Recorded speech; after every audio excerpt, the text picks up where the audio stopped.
I know this is Washington DC and we are in the World Bank headquarters and so on, but I would always like to start a interaction or a talk. I usually call it a satsang. I'm sure you can hear me there? Okay. With a beautiful sloka from our ancient texts in India.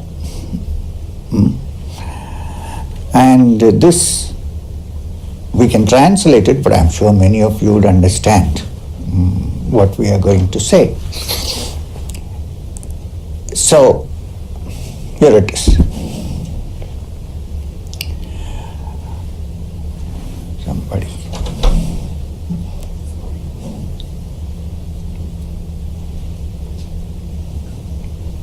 Okay. So this is from as ancient a source as the Rig Veda. Is Sarve Bhavantu Sukhinah, Sarve Santu Niramaya, Sarve Bhadrani Pashyantu, Ma Kaschid Dukkapad Bhavet, Loka Samasta Sukhino Bhavantu. So what does that mean? Sarve Bhavantu Sukhinah, may the whole world be happy.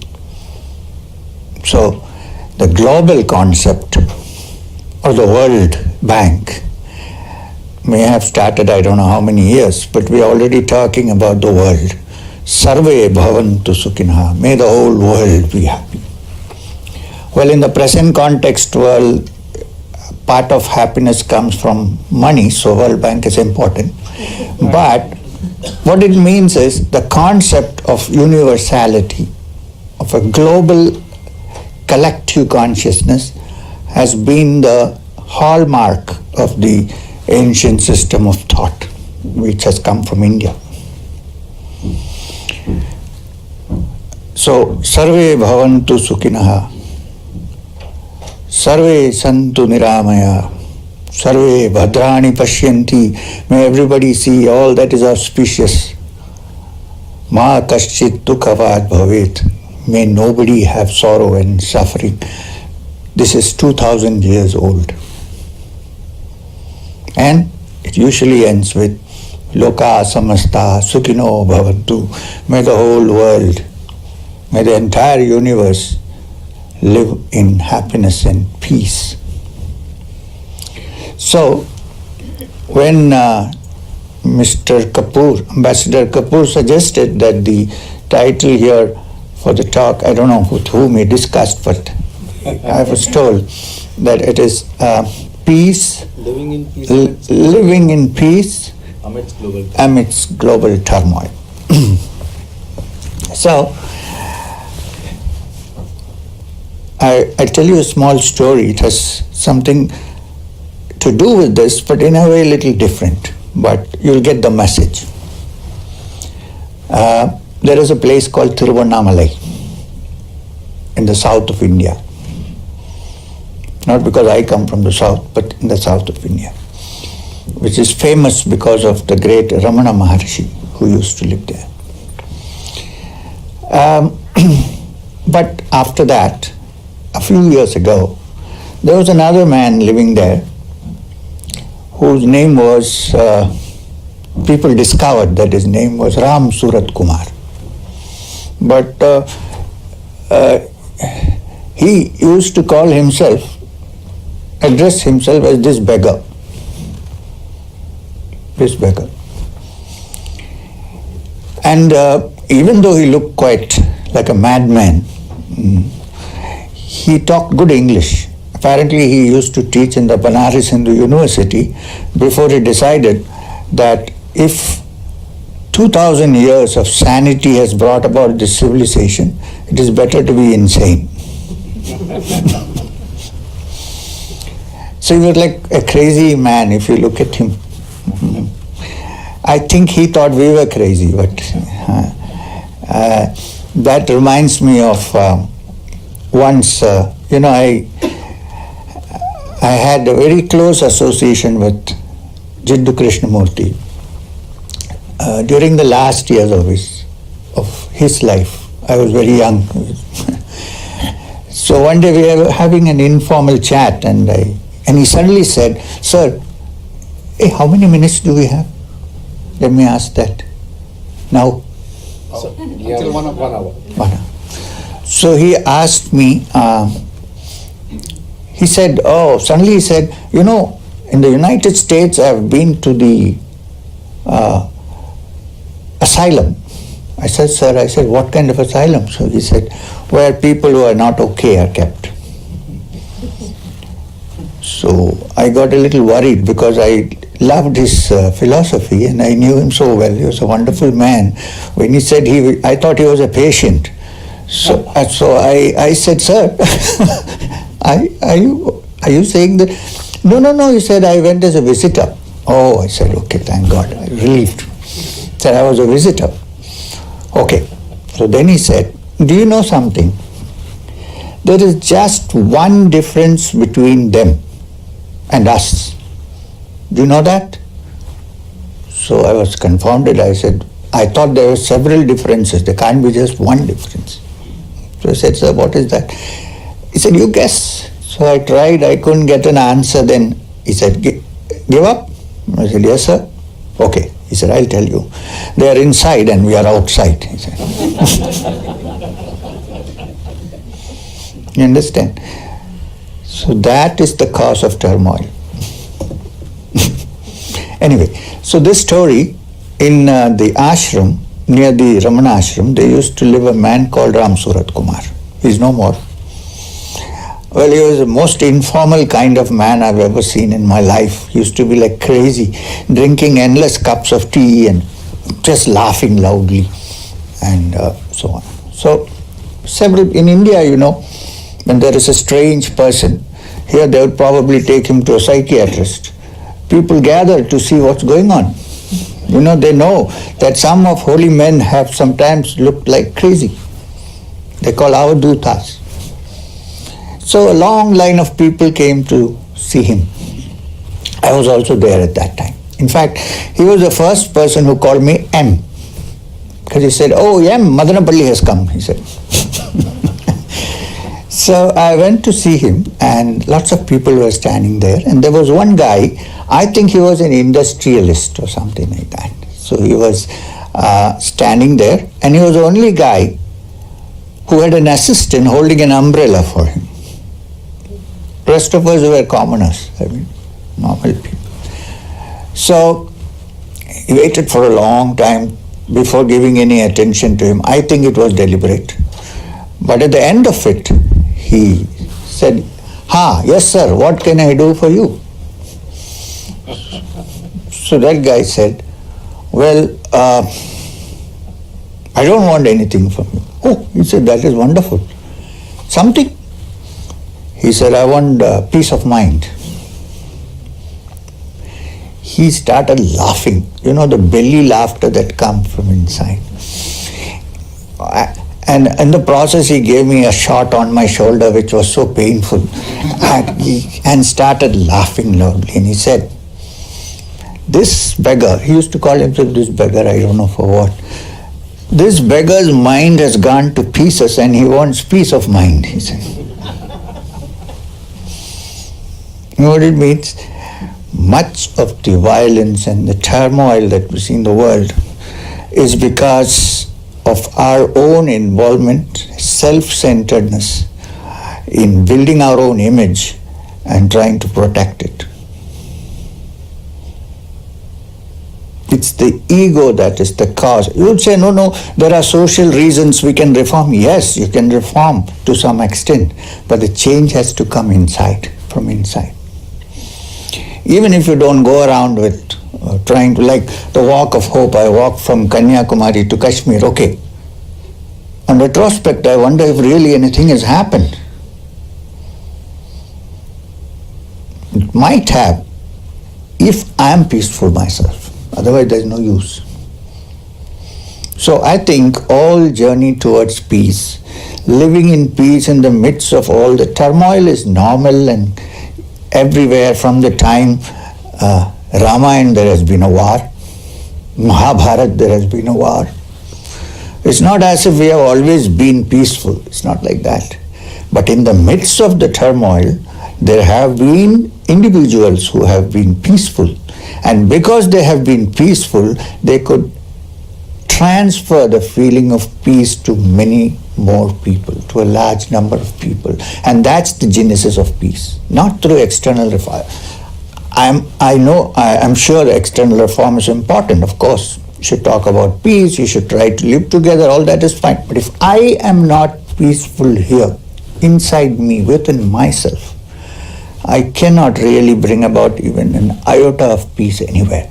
No matter what banners I carry, where I go, doesn't really matter. So I think it has to start with me. Now, what does it mean? We have to live in this world. We are surrounded by a lot of problems, turmoil, which basically is because individuals are trying to protect their own egos and images. Somewhere along the line, if we can look at ourselves and say, let me not create these images. Let me live like I'm born in such and such a place, I have such and such a name, therefore I belong here. So what happens? That means the other guy doesn't belong. If I belong to an exclusive club, the other guy does not belong to this club, so he's out already. And tolerance is a very funny word. Tolerance means, I'm good, other guy is not so good, but let him survive. This is tolerance. I think equality is more important than tolerance. When you look at each other on equal terms and say, all of us, you and I, have been born from the human womb. Nobody falls from heaven or hell, thank God. But we are all born from the womb of a mother. And we all have a nose, eyes, everything, we are the same. And in the end, what happens? We all die. Is anybody there who has? And if you think you can find peace, I think generally what happens is, when somebody dies, they bury the guy and put up a board saying, rest in peace. We want peace now, not after death. R.I.P. means rest in peace. My teacher, Master Maheshwarnath Babaji, used to say that R.I.P. actually means rise if possible. We've done our job and it's finished, it's over. So, when we reflect on this and see that we are no different, not only human beings, please, animals, birds, they're all part of us. And if we don't make peace with them, I don't think we can make peace with each other. Now, it's very easy for me to sit here and talk about peace in this global milieu, how to have peace. How do I behave at home? That only my wife knows. And if I cannot be peaceful and understanding with somebody who lives intimately with me my whole life, what peace can I lecture about in this world? So, all this I'm saying to bring the fact to your attention that peace is something that has to develop within first. If it happens inside the heart, when I say heart, of course, I'm not talking about the organ that pumps blood. I'm talking about the core of my consciousness, which I use. When I say I usually do this, right? I don't say I or I. Here, this is what I mean by the heart. Unless and until there is peace there, and how can peace be there? Only when I look at everybody as having the same origin. That we have come from the same origin and we go back there. One. The second point is when I have no conflict and tension in myself. The moment I have conflict and tension in my heart, in my mind, I really cannot bring about a deep state of peace to this outside world. I think I have to change first. And if 2 such individuals change, I think 100 individuals can be changed. And that doesn't need any outward reform or outward clothes or change of dress. Nothing is required. All you require is understanding. When people tell me, oh, I'm married for 25 years, I tell them, look, first thing is please admit sometimes that she is also right. You're not always right.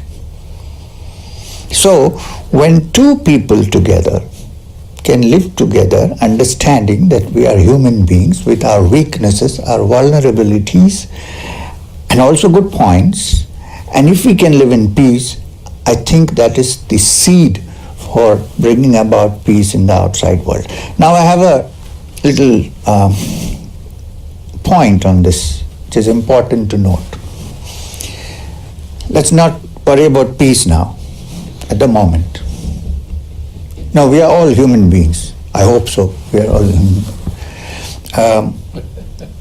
Probably descended from the apes, I don't know.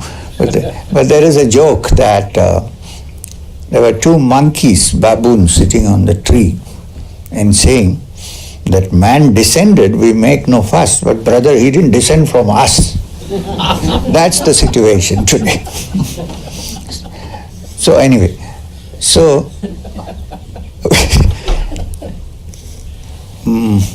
I don't know what I was saying. I forgot. Went off to the monkeys. Oh, I want to forget the baboons. What will it? Peace. Okay. So,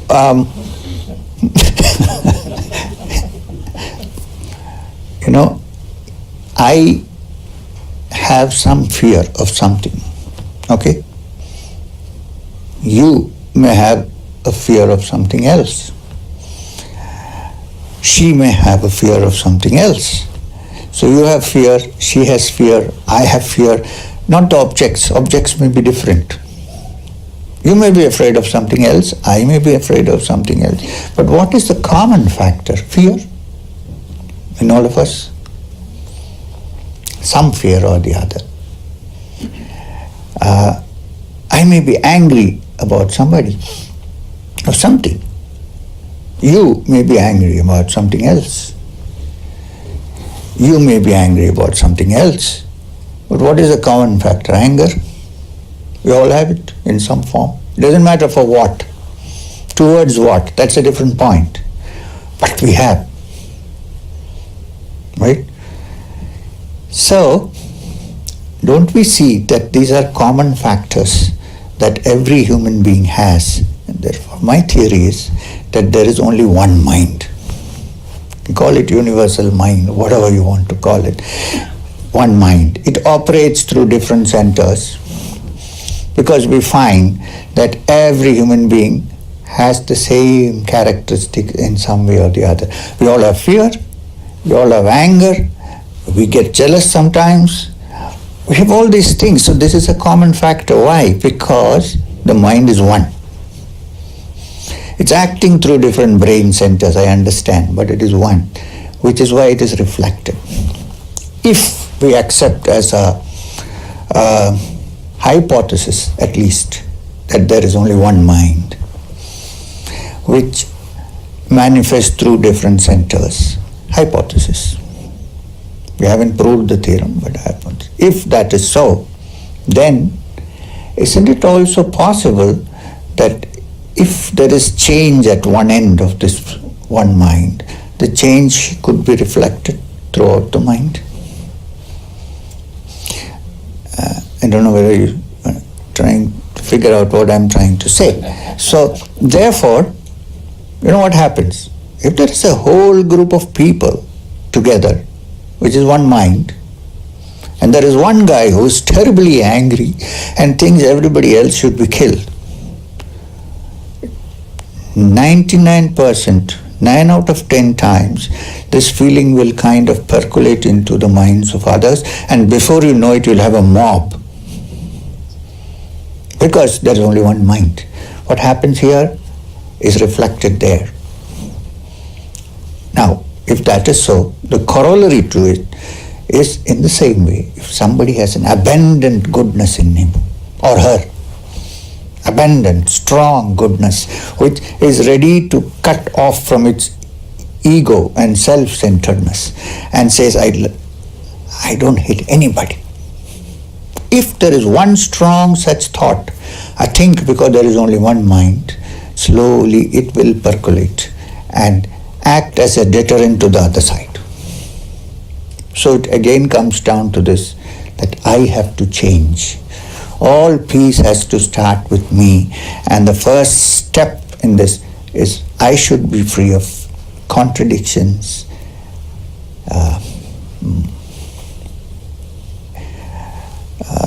hatred towards others. It's an individual affair. And if I can bring about that, then peace will automatically find its way to others. You don't even have to do anything. If you sit with a peaceful person for some time, you will feel peaceful. And how does such a person live? There is our ancient text in India called the Bhagavad Gita. There is a beautiful chapter in that called the 12th chapter. It's called Bhakti Yoga, chapter 12. Bhakti normally is translated as devotion. In this chapter, Arjuna asks Krishna, according to you, according to Krishna, according to you, who do you consider to be a great yogi or a good person or a bhakta? Bhakta means a devotee. According to you, what's your definition? Who do you think is a great yogi or a good man or a rishi or a bhakta? What's your opinion? Because if you say I'm ready to accept it, very interesting. If I think at least part of this can be followed by an individual and practiced by others around, the problem of global peace will sort itself out. Especially outward reforms may be a great help, but from inside it has to happen. And this three characteristics which Krishna says to Arjuna, one needs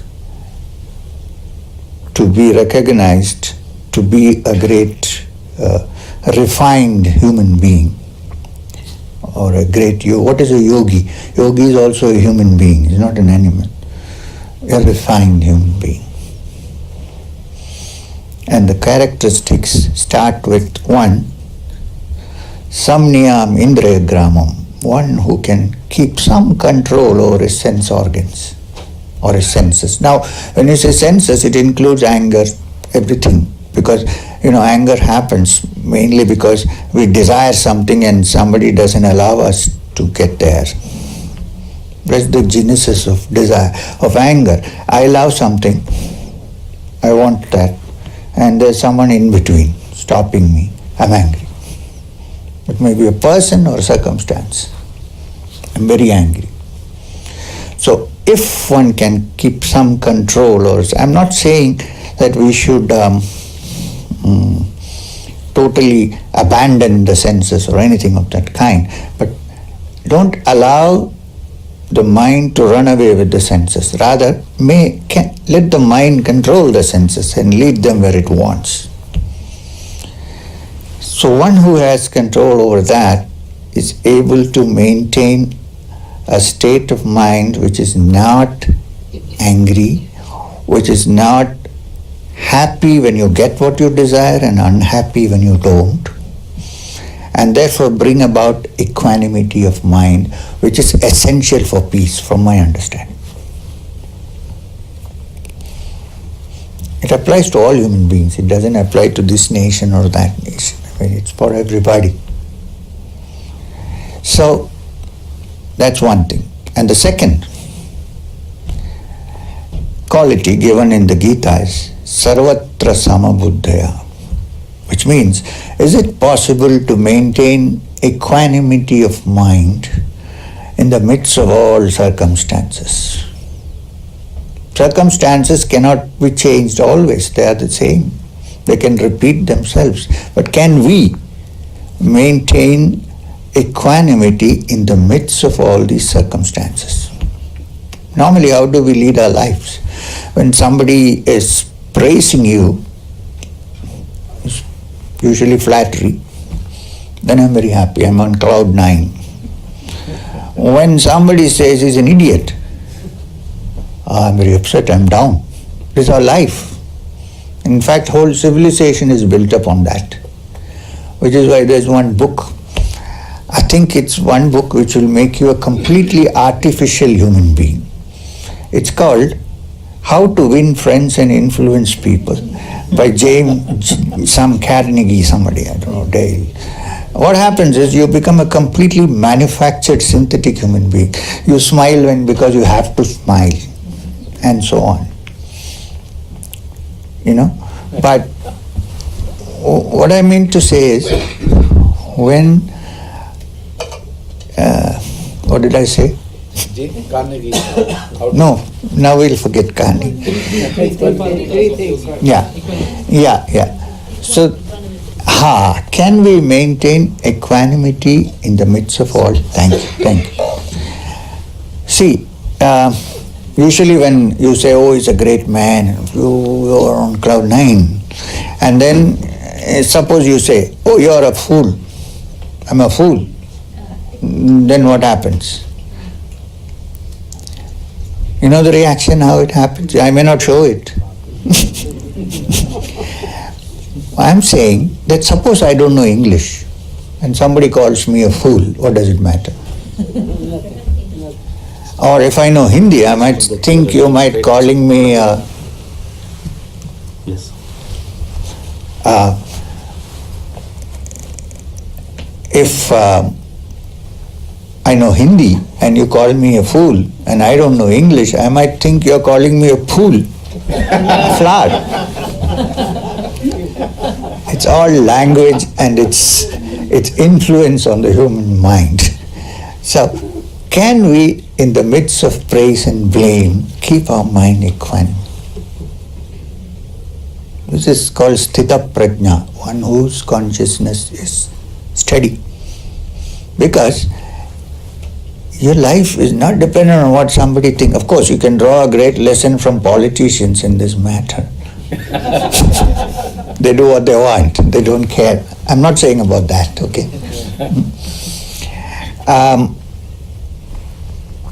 So, that's one thing.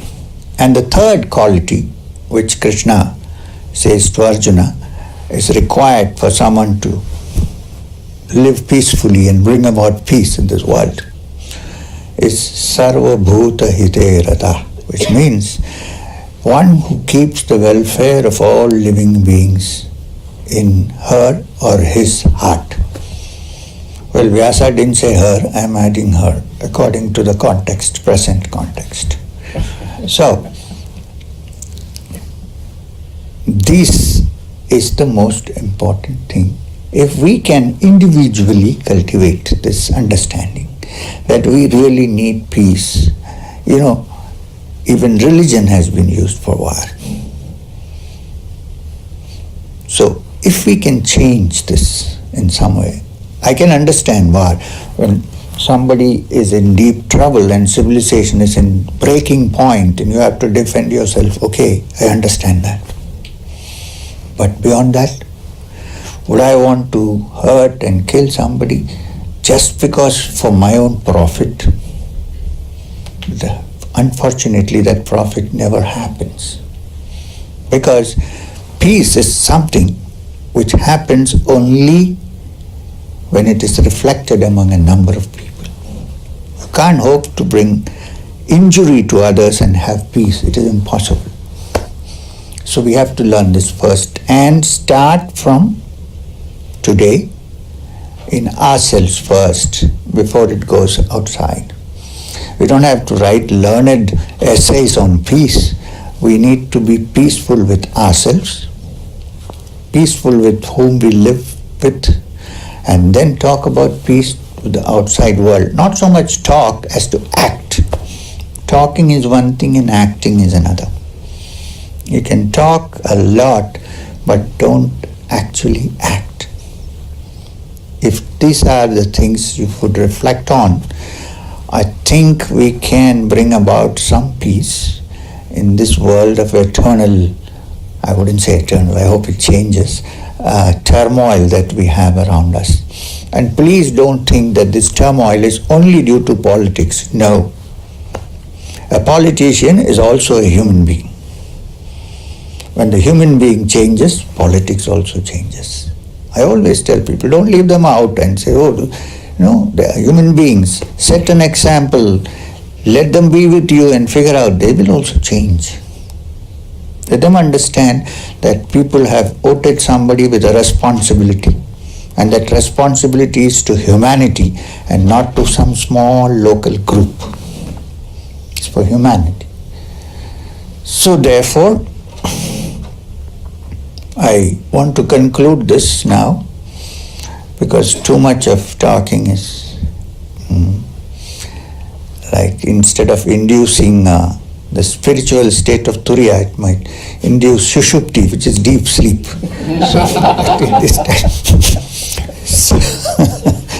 So I would like to, let's say, rest my case.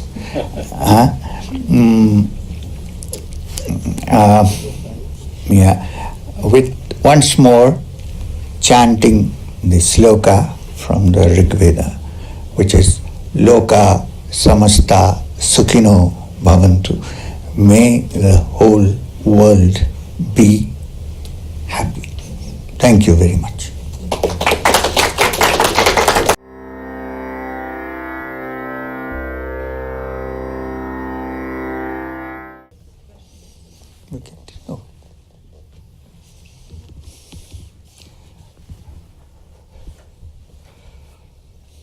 Since people are shy, maybe I'll kick off with one. Definitely not shy. So one of the big things for us, in at least living in the US after I moved here about 15 years ago, is how much the routine takes over. You have children, you have work, you commute to work, and I am the Alan that was being referred to earlier. I did grow up in Madhumapalli, in Rishi Valley, and I learned through JK's talks, mostly Krishnji would say, don't get trapped into the routine. So many times, never quite understood as a teenager. And now I am trapped in the routine, very much. And sometimes you wonder, how do you pause? What do we do? When you're so trapped in the routine, it's not that yes, we're all human, we may not control all our emotions all the time, but what do you do to maintain that sort of equanimity in your life? What would you suggest we do? Okay, I got it. Any other questions? Maybe a few questions. Sure. No, we'll start one by one. Yeah, better. I fully understand what you're saying, but I myself, okay, let me give you my example. I have a wife, one wife. Good enough. And 2 children who have grown up now and got married. And if you ask any of our friends who are here, who know me for long, I think I might be putting in more work than you do. I don't know. Maybe you do more. I have no idea. But I think I do a lot of Personally, I do a lot of work. Most of the time, I'm traveling, and I'm 69 now. Physically, not my mind, okay?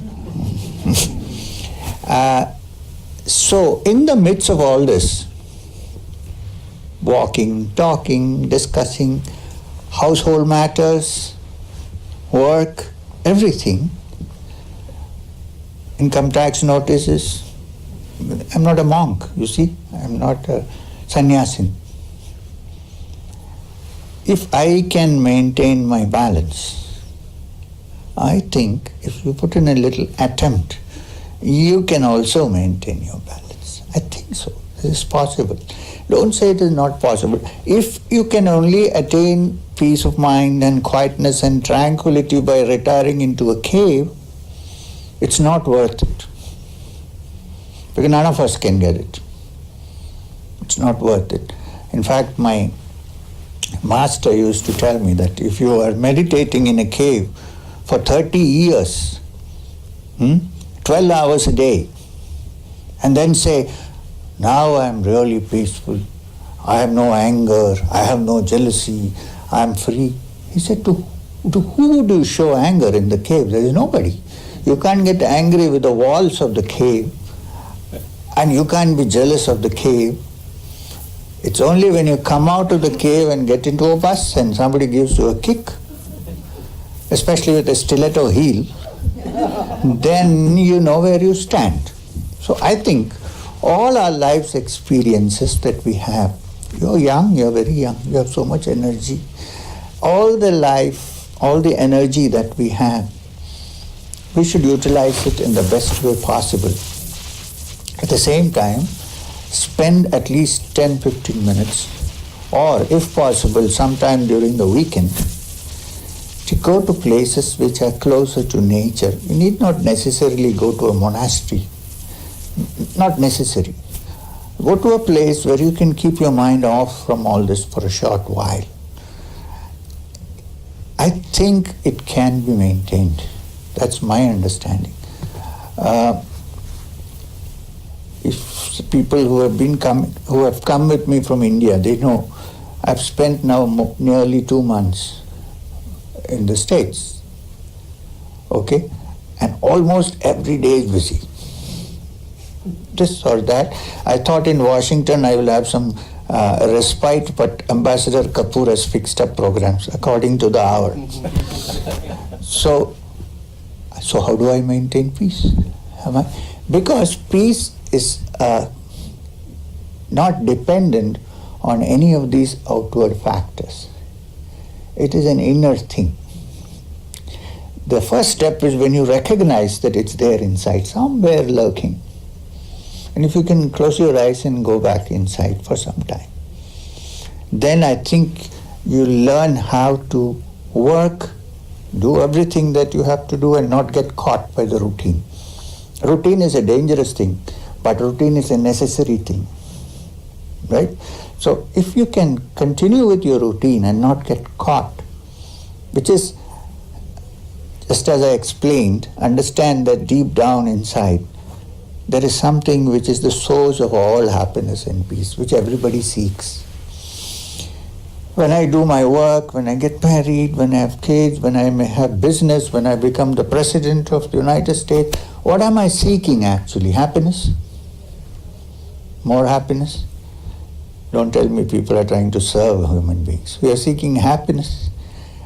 And this great weaver saint in Banaras called Kabir Das said that the human condition is like the musk deer, the Kasturi Mrga, the musk deer. It has a small pouch under its tail where musk is produced. And in certain seasons, there is this beautiful fragrance coming out.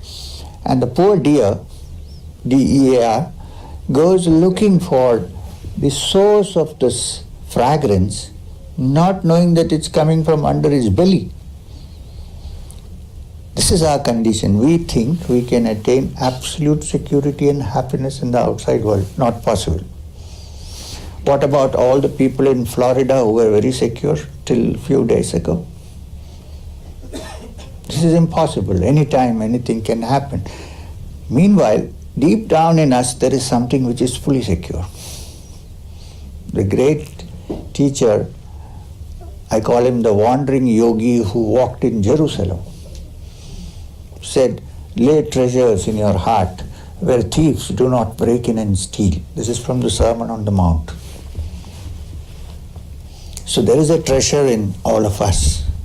If you can hold on to it, then This life, with all its complications, is smooth sailing.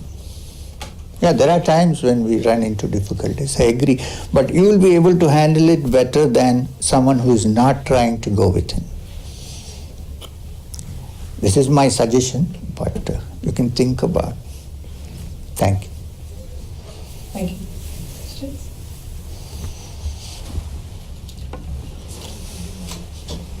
Please correct me if I'm wrong. Please correct me if I'm wrong. I just want to understand, is there any relationship between peace and wealth? Wealth. Sometimes I get confused whether the people who have more wealth means they have more peace.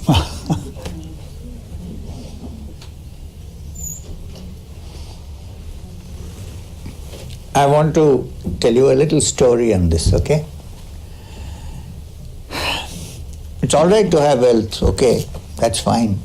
But whether it can give you happiness, that's a different story.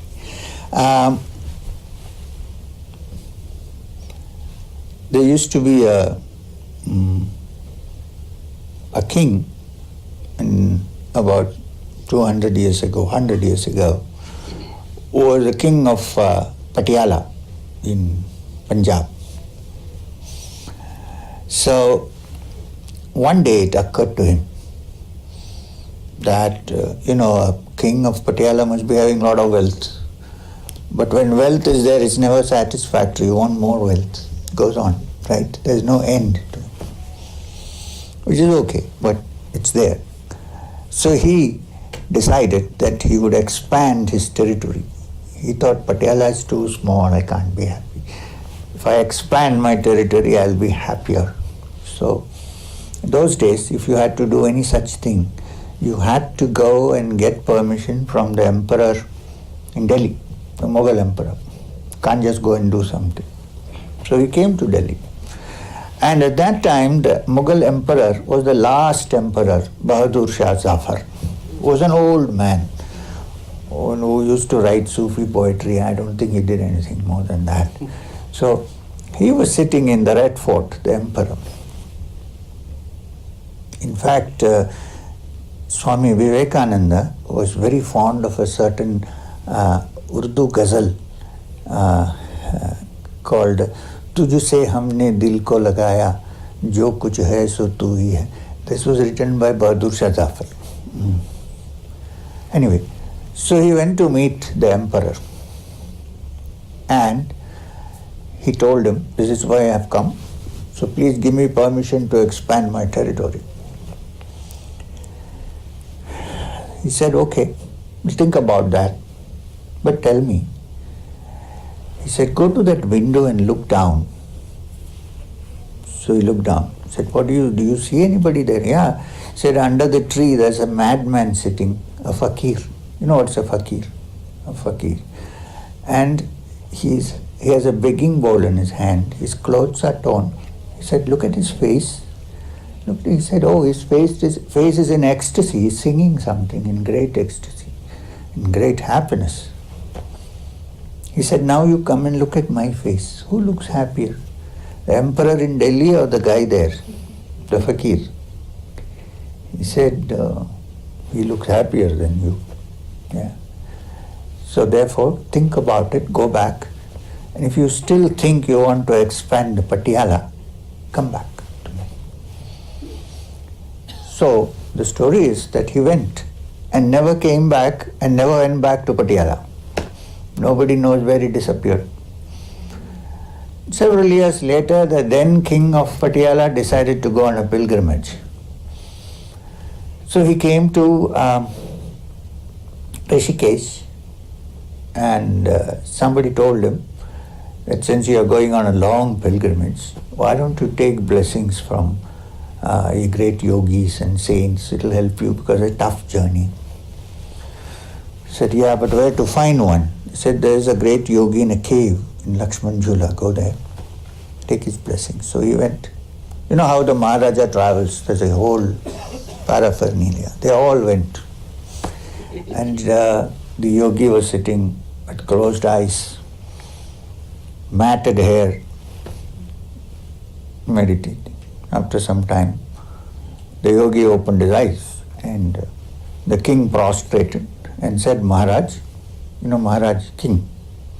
Maharaj is also a title used for saints. He said, Maharaj, we are going on a pilgrimage, please bless us. And the yogi said, Tathastu, so be it. And the sound was immediately recognized by this king as that of his brother who had disappeared. So he said, but brother, I am ruling this place because you are not there. Please come back and run your kingdom because He said, when you came in, what did you call me? He said, I call you Maharaj. Yeah. He said, I am the Maharaj of this entire universe. I don't want your Patiala. Keep it with you. You understand what it means? While it's essential to have money to survive and things like that, if you think that wealth is going to buy happiness, well, it does not. Because I know of many people who come to me who are very wealthy, but they're not happy. So it is not dependent directly on wealth. There are also people who are wealthy and happy. I'm not denying that, but it's a rare individual. In fact, people who don't have much are sometimes happier, which doesn't mean that you should enforce poverty. We can't do that in India at least. But we should keep this in mind, that wealth is not the solution for happiness.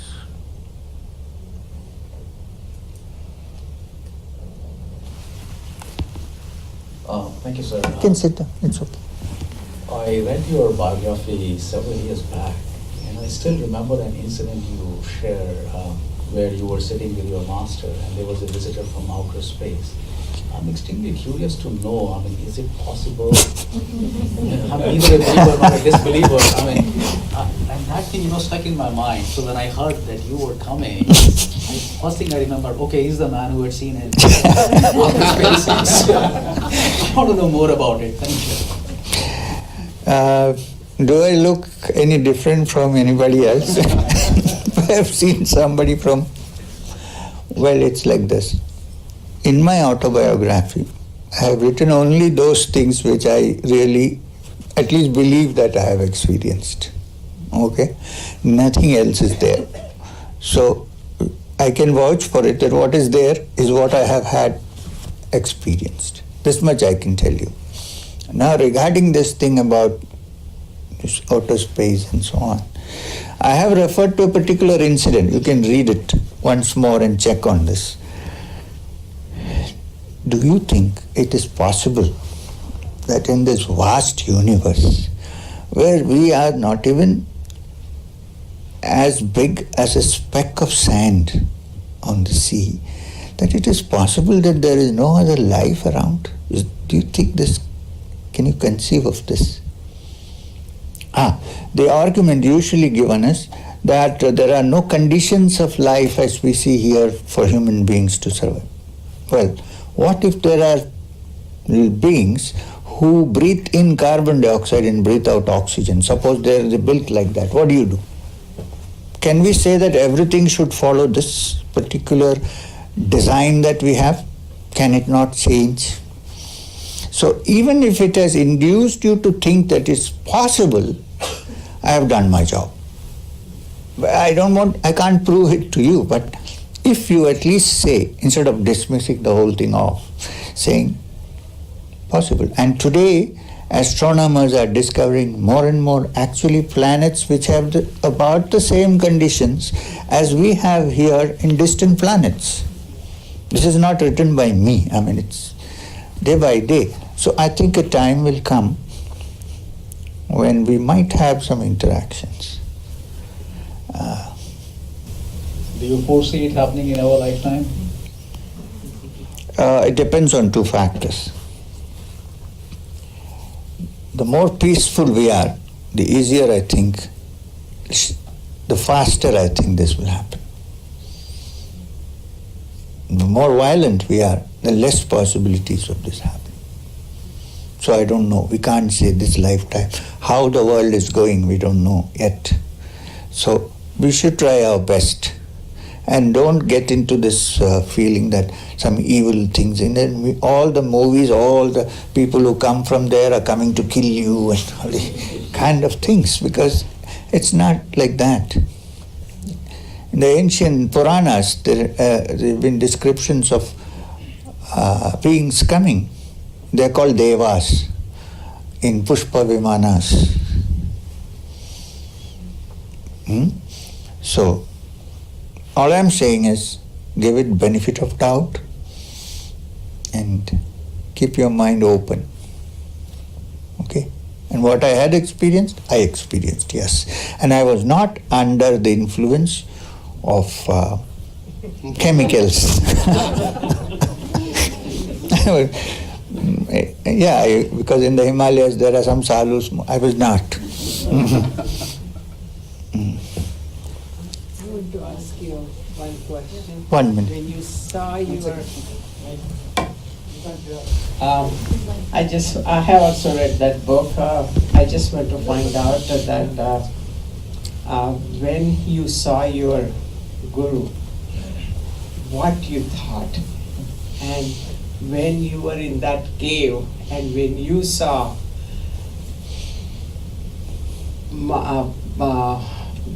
Babaji's sister flying in, just those two experiences, what you thought? You can. I think it's better to read the book. Okay? I don't want to repeat. It's already there. It's on. And number 3, there was nothing going on, but still you said the food came nice and hot. I wonder whether it came from ether. When I want to have food, I have to go to the cafe. Now. Now, but you were there. I don't know whether we can use the word ether or whatever, but it was definitely from a source which we cannot define at the moment. Yeah, that much I can tell you.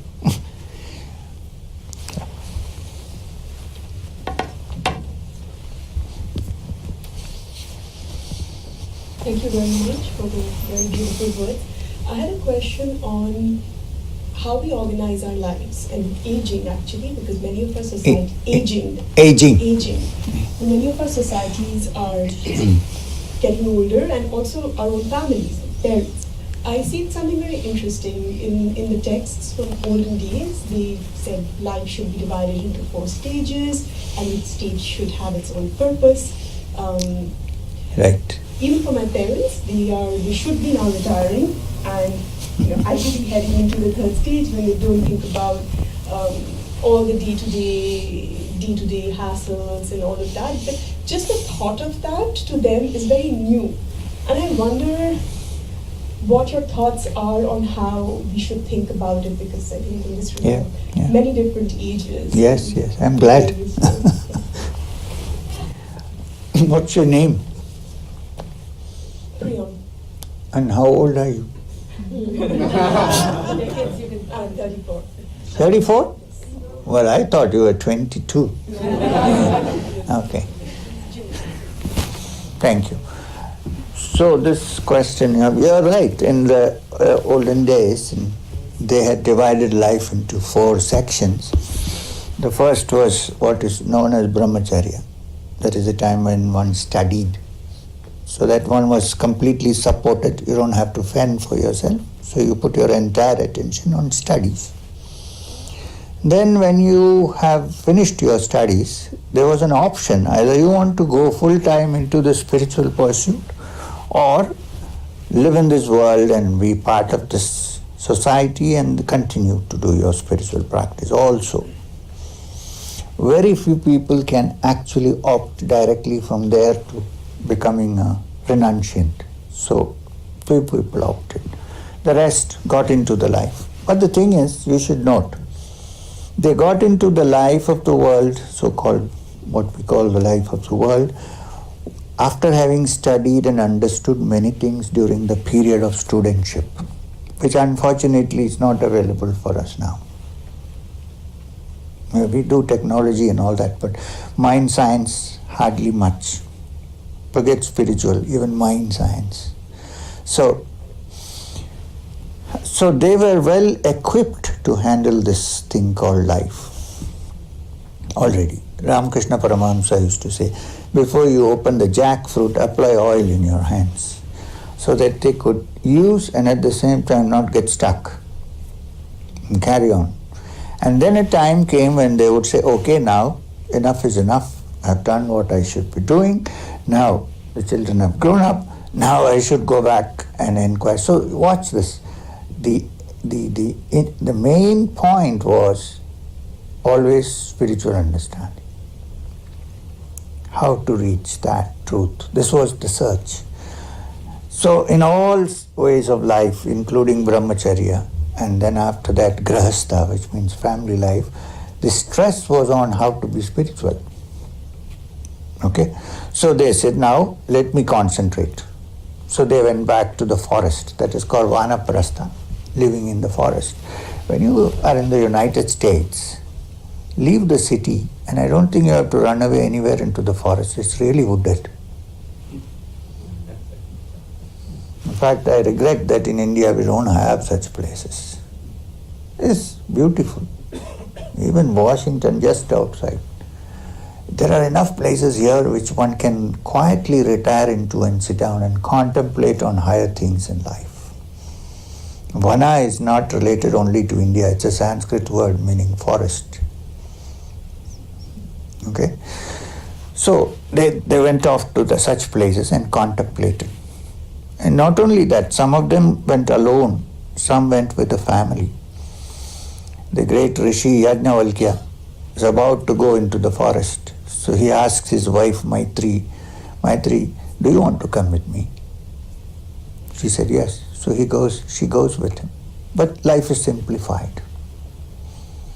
And then when you have found that this is all that is to the world, then you become a renunciant or a sannyasi.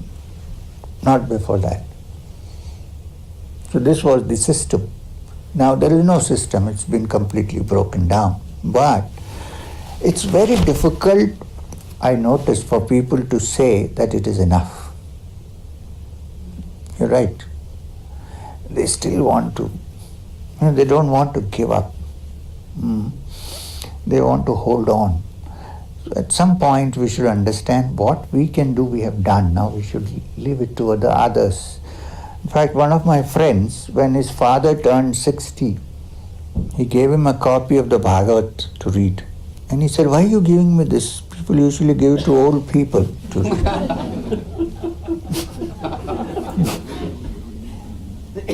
It's not easy to do that. That's because there is not much that they can pin their hopes on. There's not much in which they can be happy. If they begin to understand that there is some happiness in living, giving up, then they would start thinking about this. Somewhere along the line from school, we have been taught from childhood that to gather things is to be happy. The Upanishad says, Tena tyaktena bhunjita, let go and rejoice. Let go doesn't mean give up. Let go. Sometimes things may be okay, sometimes things may not be. Let go of it. Rejoice. When you go to sleep at night, especially the older people, they should understand that some people don't wake up in the morning. They just sleep. So when you go to sleep at night, get rid of all the things that you're carrying in your head. When you wake up in the morning, wake up to a fresh day, new day. Don't carry any ideas forward. Of course, you should know how to drive. I'm not talking about the practical things. Psychologically, every minute try to be free of all the burdens that you carry from childhood. Wash. You see, life becomes completely different and fresh. You begin to open your eyes and see the beauty of the world. There is nothing wrong in seeing the beauty of the world. The problem starts when I want to acquire it for myself only and not give it to somebody else. That's where the problem starts. Otherwise, everything is beautiful. Right? I don't know, I said something, so it's food for thought.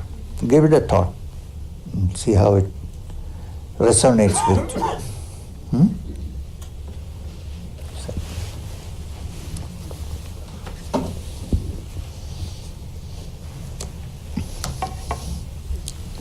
I have two questions. One is personal and one is more abstract.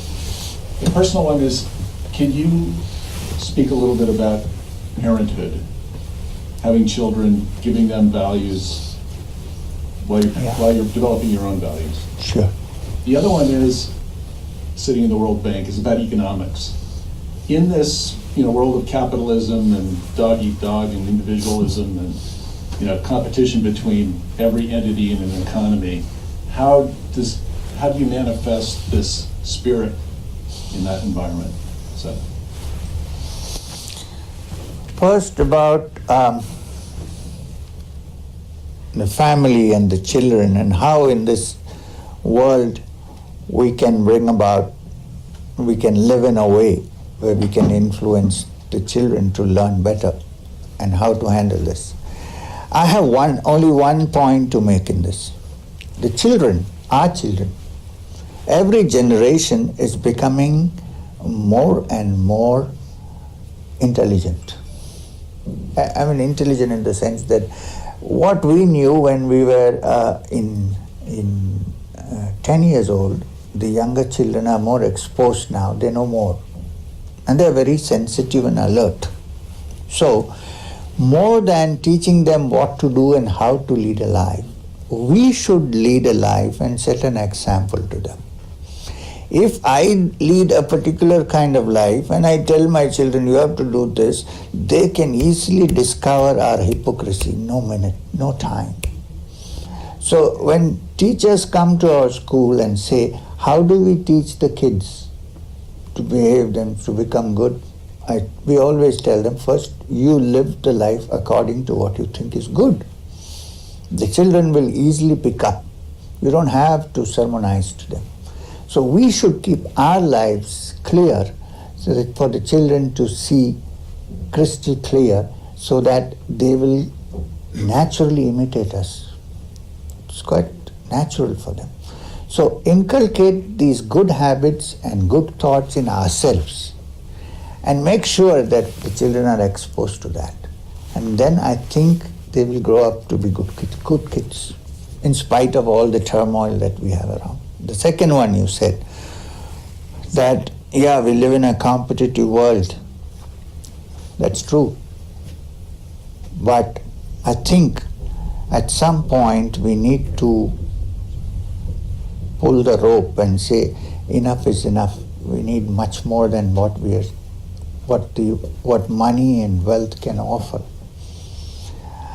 I think, and if I begin to think this way, then I'm sure I can influence others to think this way.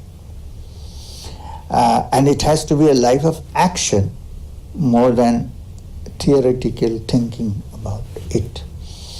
So we can start by saying that all that we have in this world does not only belong to us, but it also belongs to others. Since you are a Sikh, I want to tell you two stories from Nanak Sahib's life, very pertinent to this question. One is, you know Guru Nanak, everybody knows him. One is that apparently when he was a young man, he did a lot of charity. And he was employed by the Nawab of a particular place to distribute grains to the poor from the state treasury. So the first day he got his job, he started measuring and giving it to the poor. So it was all right. So in Hindi or Punjabi it's the same. Ek is 1, 2 is 2, 3 is 3. So everything went off well till he reached 13. Till 12 it was okay. 12 is 12 in Hindi. When he came to 13, in Hindi the word is tera. Tera also means yours, not mine. So he wouldn't stop with the tera. Tera, tera, tera, until the whole go down was kind of about to be finished, when people came running and told that, oh, this man has gone mad. He's just giving away because he had reached a height of spiritual understanding where he felt everything was yours, not mine. I know it's not easy to develop this, but it's possible at least to think about it sometimes. And if one person thinks about it, it makes a lot of difference. The other is, while it's true that we are in this stiff competitive world and we need to have something to survive and to depend and to have a guarantee and so on, we should understand that none of these things can be taken with us. Where will we take them? Where? How? So again there is a beautiful story from Nanak Sahib's life. There was, many people used to help him in his social activities. But there was one king, one Nawab, who was a miser, who wouldn't give a single penny for any activity. So one day Guru Nanak thought, it's time to give this guy some kind of a teaching, some lesson, how is he going to? So he wrote him a small note, and along with the note, he put in a small sewing needle, sewing needle, little needle. He put it inside and packed it up and sent a note saying, Nawab Sahib, greetings. I have a feeling that you are going to die before I die. Everybody has to die. You'll go first. I'll come later. So, you open this packet and you will find a sewing needle here. Please take it with you when you go, when you die, and when I reach there, give it to me. So, see, man was nonplussed because he knew that he is a great saint. Maybe he's speaking the truth. Maybe what he says is going to happen, so I'm going to die first and he's coming behind me. How am I to take the sewing needle with me and give it to him when he comes? It's not possible to do that. So he wrote back saying, I don't know, I can't take, because I have to keep my promise to a saint. I can't take this sewing needle and give it back to you. He said, then how are you going to take everything that you have with you? So sometime, somewhere, we need to think about these matters. Thank you. Thank you. Namaskar, great message.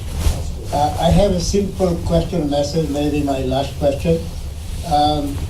Many people are dying in the name of religion around the globe, including in India, and US just this week went through 9/11. So maybe we can end up this, any message on 9/11, and we can end up with a prayer. Thank you. Namaskar. Sir, there was a time, let me give you my reflection on this. There was a time when you came into the United States and sailed into the immigration like a cakewalk. There was no problem. And then a few idiots decided to do something because of which even the average American has to take off his shoes and socks and check at the immigration or the security check. Do you think this is a saintly religious act, or do you think it is stupidity? What do you think? Think for yourself. So, my only prayer is, my only,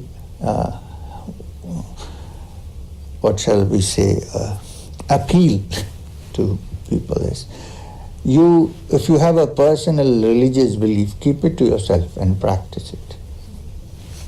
Don't impose it on others. And don't step on other people's shoes in the name of your religion. Your religion to yours, my religion to mine, but be at peace. Because The most important thing, which we have completely forgotten, most of us, is that peace is of the essence actually in all religions, actually. But power, politics, all this has taken over and completely finished it. You know, when we have in India, when you have a prayer or a meeting, how does it end? People always say, Om Shanti, Shanti, Shanti. What is that? Peace. Peace is of the essence. When a Muslim meets a Muslim, what does he say? Salam. What is the meaning of salam? Peace. So is this the way to practice peace? Okay. And when the Jew meets the Jew, what does he say? Shalom. What does it mean? Peace. Peace. So, let's go to that, to the essence of it. So therefore, since you wanted a prayer, my prayer is Om Shanti, Shanti, Shanti. May there be peace in this world. Thank you.